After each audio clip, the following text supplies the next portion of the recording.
میرے عزیز بھائیو، یہ واقعہ بہت ہی دردناک ہے اور ساتھ ہی ہمارے گھروں کے لیے ایک آئینہ بھی ہے۔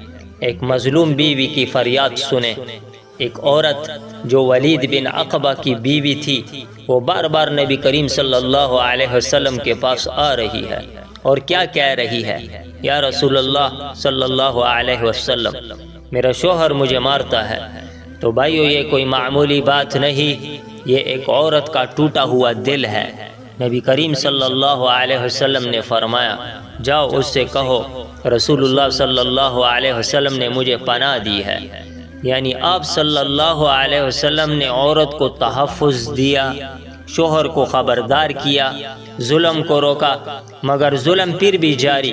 وہ عورت گئی، واپس آئی، کہا وہ نہیں رکا بلکہ اور زیادہ مارا۔ یہ سن کر نبی کریم صلی اللہ علیہ وسلم نے اپنی چادر مبارک کا ایک ٹکڑا دیا اور فرمایا، یہ لے جاؤ اور کہو کہ یہ رسول اللہ صلی اللہ علیہ وسلم کی طرف سے ہے۔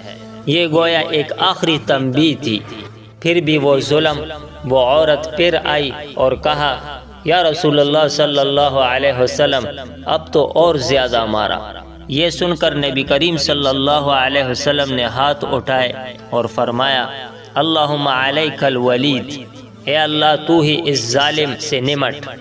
تو میرے بھائیو، جب مظلوم کی فریاد زمین سے اٹھ کر آسمان تک پہنچتی ہے اور نبی کریم صلی اللہ علیہ وسلم بھی دعا کر دیں تو پھر اس ظالم کا بچنا مشکل ہو جاتا ہے۔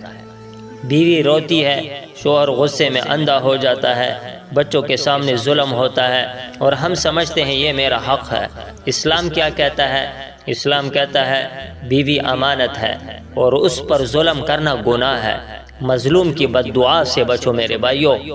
تو یہ واقعہ ہمیں سکھاتا ہے ظلم کبھی چھوٹا نہیں ہوتا، مظلوم کی آہ سیدھی اللہ تک پہنچ جاتی ہے۔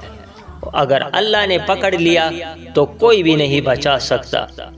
تو میرے عزیزو، بیوی کو مت رلاؤ، کیونکہ اس کے آنسو تمہاری دنیا اور آخرت دونوں کو برباد کر سکتے ہیں۔